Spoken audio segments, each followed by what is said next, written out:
자, 이어서 주제 발표가 있겠는데요. 네, 하이브 사업의 본산이죠. 오산대학교 평생학습 학과장이신 박성경 교수님의 주제 발표가 있겠습니다. 여러분, 교수님을 박수로 맞이해 주시기 바랍니다. 자, 오늘의 주제는 평생학습 상시 플랫폼으로서의 대학과 학습도시 연계 전략입니다. 네, 만나서 반갑습니다. 고향에 온 것 같은 마음으로, 설레는 마음으로 왔습니다. 제가 오늘 이야기할 것 중에 우수라는 말은 빼야 될 것 같습니다. 우수라기보다는 그냥 사례.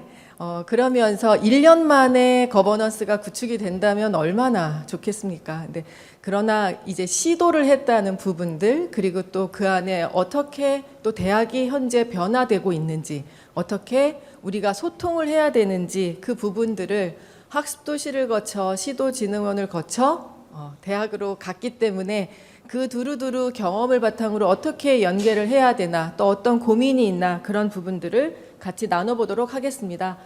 자료에 관련된 부분들은, 앞부분들은 그래도 뭔가 기승전결이 있어야 될 것 같아서 넣었던 부분인데, 제일 중요한 건 결국은 우리는 헌법에 있는 국가는 평생교육을 진흥하여야 한다라는 그 책무 아래서 저희가 평생학습 도시라는 사업이 만들어졌고, 또 그 법에 의해서 시도평생교육진흥원이 설립이 됐던 그런 부분들 때문에 법이란 건 참 중요하다라는 부분들과, 이제 저희가 2021년에 한국교육개발원에서 미래과제 10대 과제를 이제 발표를 했던 부분들이 있습니다. 그 중에 9번째가 모든 시민의 학습권을 보장하는 평생학습 체제 구축이라는 부분들 하에 모든 학습자의 실질적 학습권 보장, 학습자의 편의를 고려한 체제 정비, 그다음에 학습자 3터에서의 체감형 평생학습 문화 구축, 학습자의 고등기회 확대라는 부분들이 미래교육 10대 과제에 나와 있었습니다.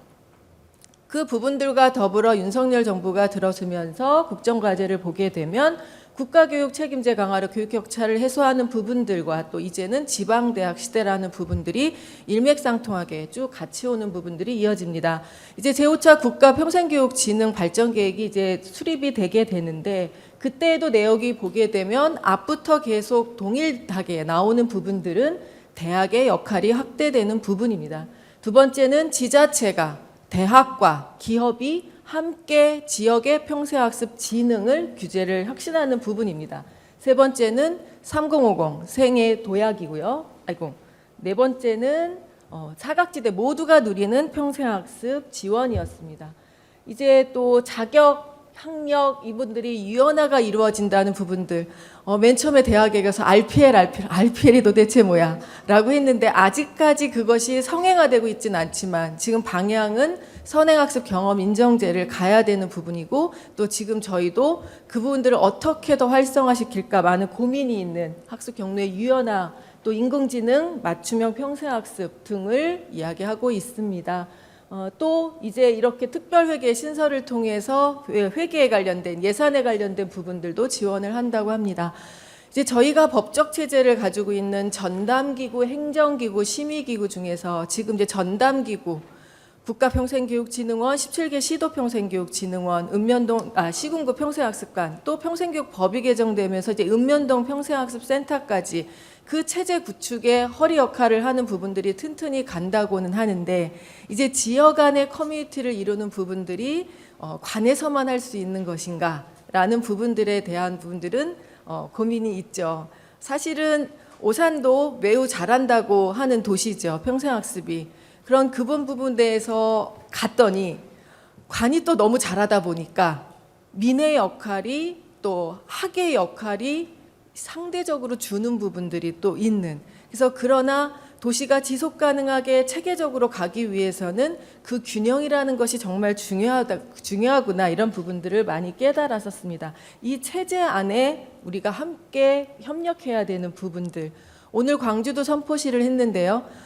제가 2004년에 용인시에서 평생학습 도시에서 평생교육사를 시작한 이래 지금 195개가 평생학습 도시로 지정을 받고, 이제 이 부분들의 퀄리티를 또 보장하기 위해서 재지정 평가를 하고 있고, 이제 모든 도시가 다 평생학습 도시라 할 만큼 이제 평생학습은 이제 선택이 아니고 필수인 시대가 되었습니다. 이제 우리가 학습도시를 얘기할 때 저는 우리나라의 가장 평생교육의 지능을 이뤘던 가장 큰 터닝포인트가 평생학도시라고 생각을 하는데요. 그 평생학도시의 원형이라 생각하는 그리스 아테네 아고라 공장을 거쳐서 우리나라는 광명시도 있지만 사실은 창원시가 이런 평생학습이라는 용어가 평생학습 도시라고 쓰진 않았지만 시작이 됐었고, 군포는 또 조례를 처음으로 제정을 했었고, 광명은 최초의 평생학도시를 선언하면서 지금 2023년 전국은 평생학습의 물결로 이제 흐르고 있습니다. 우리나라만 그런 것은 아니고요. 이제 글로벌 러닝 GNLC라고 하는 글로벌 네트워크 안에서 글로벌 학습도시가 지금 있고요. 또 IAC라고 우리가 안동에서 작년에도 행사를 했는데 글로벌 네트워크도 되게 활발하게 진행이 되고 있습니다.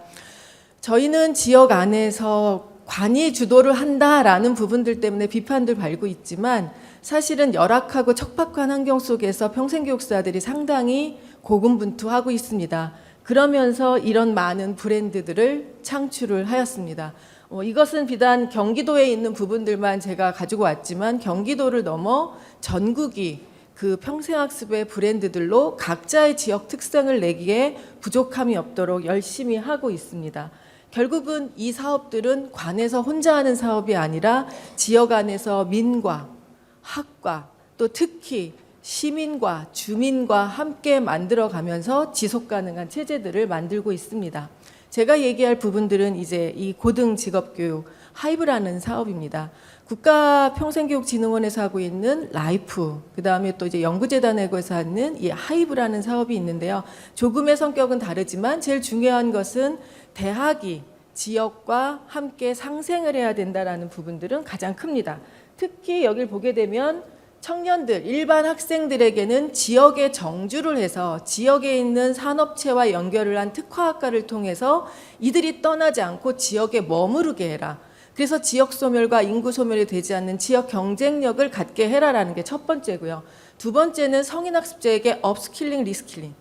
결국은 그 지역 안에 살고 있는 시민들에게 양질의 프로그램들을 통해서 업스킬하고 리스킬하면서 그 안에 지역 일자리를 만드는 걸 통해서 지역사회가 사회적 가치를 창출하고 사회공헌을 통해서 지속가능한 도시를 만드는 그런 부분들의 체제를 기본으로 가지고 가고 있습니다. 시간이 20분이라 넘어가겠습니다. 오산은 여러분들이 알다시피 24만밖에 안 되는 작은 도시. 오산시를 둘러싼 도시들을 보면 수원, 용인, 화성, 평택, 안성 다 땅이 이만큼 넓은 도시입니다. 낑겨 있습니다.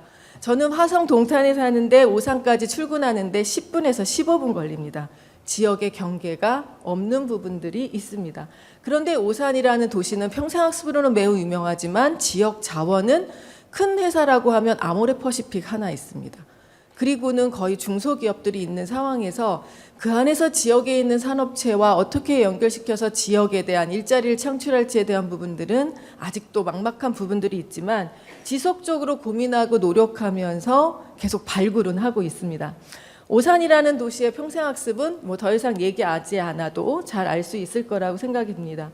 오산대학교는 사실은 오산시라는 평생학습의 프리미엄을 좀 사실 얻는 부분들도 있습니다.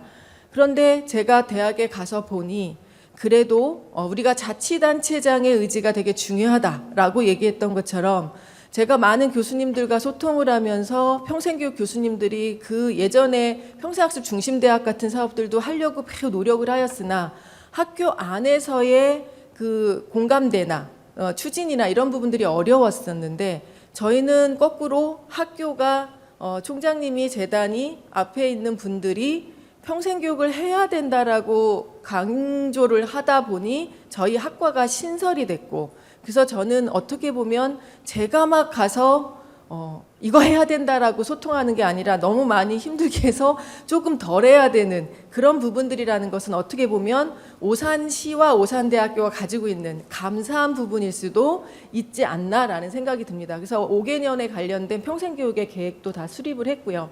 저희가 작년에 하이브 사업을 하면서 지역을 놓고 오산시 관계자들과 저희는 매일 거의 만나다시피 했습니다. 매일 만나서 논의를 하니 결국 우리가 보이는 그림들은 이렇게 분절 단절된 그림이었습니다. 그리고 저희가 원하는 것은 하나로 합의가 아니라 교집합을 이루는 부분들을 꿈꿔서 분절되고 단절된 학습망이 아닌 유기적으로 연결된 생태계를 조성한다는 비전을 가지고 저희가 비전 체계도를 꾸렸습니다. 대학에는 저보다 훨씬 훌륭하신 교수님들이 훨씬 많았습니다. 그런데 중요한 건 지역은 잘 모르셨습니다. 제가 면접 볼 때도 저는 대학에도 있었고 지자체에도 있었고 광역에도 있었고 그러나 지역은 대학을 모르고 대학은 지역을 모릅니다라고 건방지게 면접을 봤어요. 근데 그게 면접에 합격한 요인이라고 얘기를 하더라고요. 그래서 저는 그 경험을 가지고 브릿지 역할을 하겠습니다. 중매쟁이 역할을 하겠습니다라고 했는데요. 그 우수한 자원, 아직은 다 발굴되지 않은 대학 안의 자원, 그것은 아직은 보물까지는 아닌 것 같아요. 우수한 자원들이 많이 있지만 지역 안에서 이것들을 펼치는 부분들은 인식이 아직 거기까지 되어 있지는 않았습니다. 모르겠습니다. 저희는 그랬습니다. 그래서 큰 비전 체계도를 잡는 부분들을 너무 어려워하셨습니다.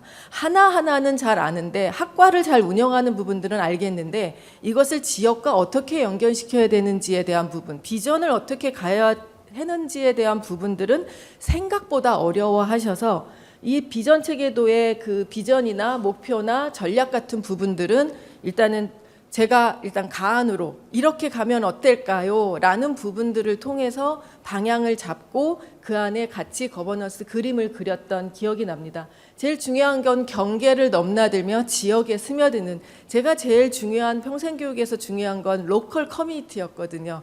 그래서 이 안에서도 대학 안에서도 이 커뮤니티를 강조하면서 저희가 그렸던 그림은 이거고요.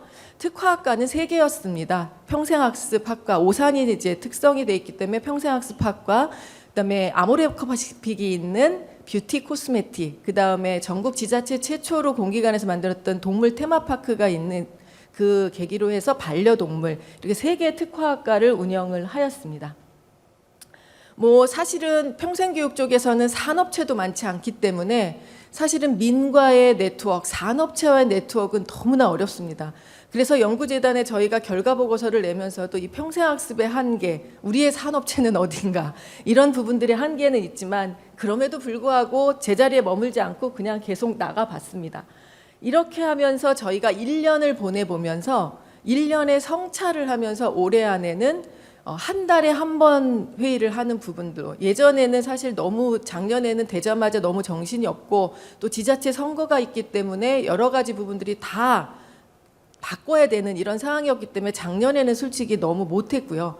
올해는 한 달에 한 번 체계적으로 만나면서 계속 무엇인가 작년에 잘못했던 부분들을 올해 보완하는 그런 일들을 하고 있습니다. 그래서 지금 일반 분야 같은 경우에도 이 하이브 사업의 특징은 특화학과에서 비학위 과정을 개발해서 하게 됩니다. 그러면 그것은 제가 학교 가서 처음 알았는데 비교과와 비학위가 다르더라고요. 비교과라는 말을 못 알아들었었는데 이제 비교과는 학생들, 대학생들이 학위 과정 이외에 듣는 부분들을 이제 비교과라고 해서 그것은 일반 시민에게는 공개되지 않지만 특화학과에서 저렇게 비학위 과정 직업교육을 만들었을 때는 일반 시민과 학생이 같이 듣고 있습니다. 그러면서 어떻게 보면 대학의 입장에서는 그 학과로 유인할 수 있는 좋은 또 통로가 되기도 합니다. 일반 분야는 학교에서 그 부분들은 잘 못하겠다 해서 제가 일반 분야는 작년에 이제 개발을 하면서 오산시와 소통을 통해서 오산에서 필요한 부분들을 개발을 하려고 했는데 이 부분들도 눈높이가 맞아야 된다라는 제가 뼈저린 정말 고급지고 좋은 HRD 과정을 열려고 했으나 열기는 했습니다. 그러나 정말 소수가 모집이 돼서 저희가 평가를 받는데 아주 악영향을 줬던, 근데 그럼에도 불구하고 시도를 하면서 오산은 이거 안 돼, 서울은 되지만 이건 오산은 안 돼라고 했던 부분들을 지금 계속 시도를 하고 있습니다. 많은 도시들에 대한 부분들보다는 저희 학과의 특성이 저희 오늘 사례에 더 맞는 부분이라 더 특화해서 우리가 지역 특화 안에 하이브 안에 들어가 있기 때문에 좀 말씀을 드리면 2022년도에 신설됐을 때는 학생 비율이 20대 비율과 성인 비율이 50대 50이었습니다. 그리고 65%밖에 안 찼습니다.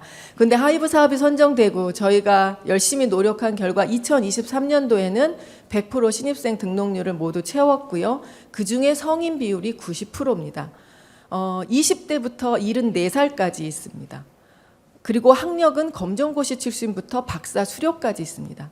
이제 대학이라고 해서 전문대라고 해서 이제 학위를 원하는 분들만 들어오는 것이 아니라 정말로 재교육을 위해서 들어오는 부분, 특히 전문대가 가지고 있는 특징은 2년 안에 끝나니까 이게 또 성인들 급한 분들에게는 4년씩 못 다니는 거예요. 그러면 2년만 다니면 되니까 다시 들어오는 고급 자원들이 많이 들어오고 있다. 그런데 여러분, 검정고시 출신과 박사수료생이 같이 공부를 해서 저는 맨 처음에 어떻게 이것을 수준을 맞춰야 되는 건가 고민을 했는데 성인은 사실 그렇게 고민할 필요가 없더라고요. 차이는 있지만 기억력 감퇴 똑같고요. 오늘 여기서 들었는데 나가면 똑같이 잊어버리는 거 똑같아요. 그러면서 느껴지는 부분들은 같이 그룹으로 모둠으로 수업을 하다 보니 상승하더라. 이게 상생하더라. 어떤 한 선생님의 예를 들어서 컴퓨터 기억 니은도 못 치시는 선생님이셨어요. 입학을 하셨는데 한 학기를 마치고 교수님, 제가 혼자 할 수 있는 게 아무것도 없었는데 이제 혼자 할 수 있는 게 많아졌어요. 라는 순간 울컥했어요. 제가 평생학습 도시에 있었을 때 한글을 배우시는 어르신들이 그런 부분들에 많은 감동을 받아봤지만 대학 안에서도 그런 감동들이 있더라. 이 부분들은 하이브 사업으로 이제 진행이 됐던 부분인데요. 저희가 우리 학과에 대한 부분들을 잠깐 보자면 저희는 강사, 마을 코디네이터, 평생교육사, 그 다음에 또 그 코치 이런 부분들을 양성하는 것과 직업 상담사를 양성하는 부분들, 특히 이제 지역의 요구로 인해서 돌봄 평생 교육을 하고 있습니다. 아동뿐만이 아니라 앞으로 노인이 필요하기 때문에 돌봄의 컨셉을 가지고 가면서 커리큘럼은 계속 수요자 중심으로 바꿔가고 있습니다. 예를 들어 교양을 들으시면서 선생님들이 너무 화가 난 거예요. 친구들 안녕 이렇게 시작해요. 60대 70대 어르신들한테 교수님이, 아주 젊으신 교수님이 친구들 안녕 그러니까 너무 불편하시다는 거예요. 그래서 올해 저희 학교는 이제 교양 교증을 성인 맞춤형으로 그 부분들을 이제 연구를 맡아서 진행하게 되는데, 성인 맞춤형 교양 과정을 개발하게 되고 저희는 블렌디드를 운영하면서 직장인들이 다니는데 문제 없게끔. 사이버는 또 한계가 있습니다. 사이버로 다녀시다가 이쪽으로 오시는 분들은 성인 학습자들이 계속 온라인의 피로도가 상당히 심하기 때문에 일주일에 한 번 오시면서 주말에는 온라인으로, 오프라인으로 하고 나머지는 온라인으로 하면서 블렌디드 수업을 진행을 하고 있습니다. 이제 또 하나 저희가 자랑할 수 있는 부분들은 위에 분들이 관심이 있다 보니, 자, 우리가 성인 학습자들이 계속 학교로 들어올 수 있게끔 이것을 물꼬를 틀려면 뭘 해야 되냐라고 총장님이 부르셔서 제가 일단 성인 친화 공간이 좀 있었으면 좋겠습니다.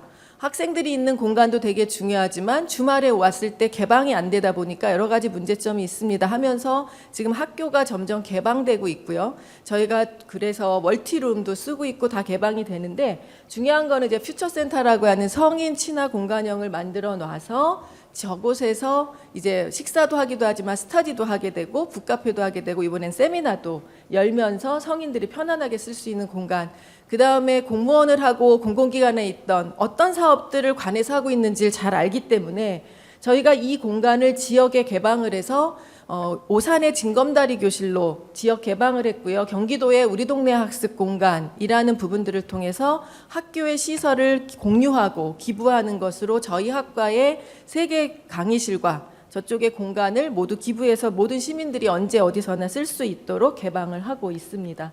기관들과 계속 소통하고 있고요. 이제 고등학교도 가고 지자체도 가고 이제 홍보를 열심히 다니고 있습니다. 그러면서 작년에는 참 많이 힘들었는데 올해 오면서 왜 우리가 지역 기반이어야 되는지, 왜 이것이 지역 로컬 커뮤니티라는 걸 왜 평생교육에서 중요하게 생각하는지를 제가 뼈저리게 느낀 건, 결국은 학습자들이 내 지역 기반에 있는 학습자들이 많이 들어오다 보니까 도시에 대한 정주의식, 애양심이 상당히 깊고요. 그 다음에 밤에 개설을 했을 때도 상당히 참여율이 높고, 그래서 이 지역 기반의 특화학과에 대한 부분들을 지역의 특성과 정말 잘 연결시키면 앞으로 지역이, 대학이 함께 상생할 수 있는 부분들은 많이 있겠다. 그러니까 저희 학생들이 용인, 오산, 수원, 화성 이쪽에 많이 분포되어 있는데 그 중에서도 오산이 가장 많이 분포가 되어 있거든요. 그분들이 공부를 통해서 다시 지금 이제 지역사회로 나가고 있는 부분들이 연결이 되게 잘 된다. 지역 활동과 바로 연결이 되더라. 이런 부분들은 좀 장점이었던 것 같습니다. 이제 도시 행사를 저희가 도시 선포식을 할 때 시장님 바뀌면서 새로 선포식을 할 때 가서 같이 함께 했고요. 또 우리 국가평생교육진흥원의 1급 승급과정 선생님들이 하이브 이제 대학과 지자체가 어떻게 해야 되냐라는 고민들이 많기 때문에 방문들을 해주셨고요. 오산시에서는 이제 저희가 교육과정을 개발할 때 오산시 평생교육과 공무원들과 함께 개발을 합니다. 그래서 이건 좀 바꿨으면 좋겠다, 이건 다시 넣었으면 좋겠다, 이건 너무 어렵다라는 부분들의 난이도를 통해서 같이 논의를 하고 있고요. 또 저번에는 부산에서 부산 15개 구군에서 모두 참여를 하셔서 저희 오산대학교를 방문해 주셔서 너무 감사했었고 31개 시군의 FGI 통해서 또 종합발전계획을 하는데도 학교를 방문해 주셔서 함께하는 어떤 네트워크의 장 아니면은 그 안에 연계협력의 장으로서의 역할을 계속 해나가고 있습니다. 저희가 지역 행사에 나가면서 사람들이 바뀌더라고요. 결국은 현장을 봐야 된다는 부분들. 이게 저희 다 학생들인데 이 친구는 20살이고 이분은 74살입니다. 그리고 이분은 60이 넘은 남자분이신데 그 회사를 운영하는 사장 대표님인데 청일점 혼자인데도 지금 외국에 갔다가 새벽 4시에 인천공항에 도착해서도 학교에 와서 수업을 하실 정도로 이제 가족이 돼가면서 함께 어우러져서 하고 있고요. 여기 이 친구는 베트남에서 온 유학생입니다. 지금 유학생들도 있고요. 여기 주부들도 있고요. 20살 학생들이 함께 어우러져서 하고 있는, 맨 처음에는 너무 힘들어했지만 그것들이 불가능한 것은 아니다라는 것을 이제 하면서 깨닫게 되었습니다. 지금 우리가 안동에 가서 국제 행사를 보면서 너무나 많은 피드백을 받았어요. 강대중 원장님이랑 사진을 찍으면서 국가진흥원장님을 봤다며 얼마나 좋아하는지, 그 사기 진작이 결국은 현장에 가서 이런 분들을 보고 오면서 이제 현장감을 느끼게 됐고요. 또 초대 원장님이 박인주 원장님 오셔서 특강하시면서 또 함께 나누는 시간, 경기도 평생교육진흥원을 방문하면서 또 함께 느꼈던 부분들 사진에 담아봤습니다. 결국 이사업을 하면서 이 내용들은 자료를 통해서도 볼 수 있어서 이 부분들은 자료를 통해서 보시고 제가 생각했던 부분들 안에서 중요한 부분들 아니면 그냥 느낌을 한번 얘기해보고 싶었습니다. 사업을 하면서 제일 힘들었던 건 소통입니다.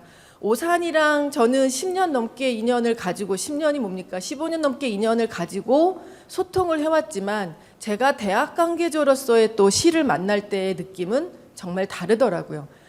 저도 그럴진데 대학에 있는 관계자와 지자체에 있는 관계자가 지역을 위해서 협력하고 상생한다라고 만났을 때 이 동상이몽일 수 있는 시각이 다른, 쓰는 근육이 다른 이 부분들을 어떻게 만나야 되는가는 자주 만나야 되는 것 같아요. 한 번에는 절대 안 되는 것 같아요.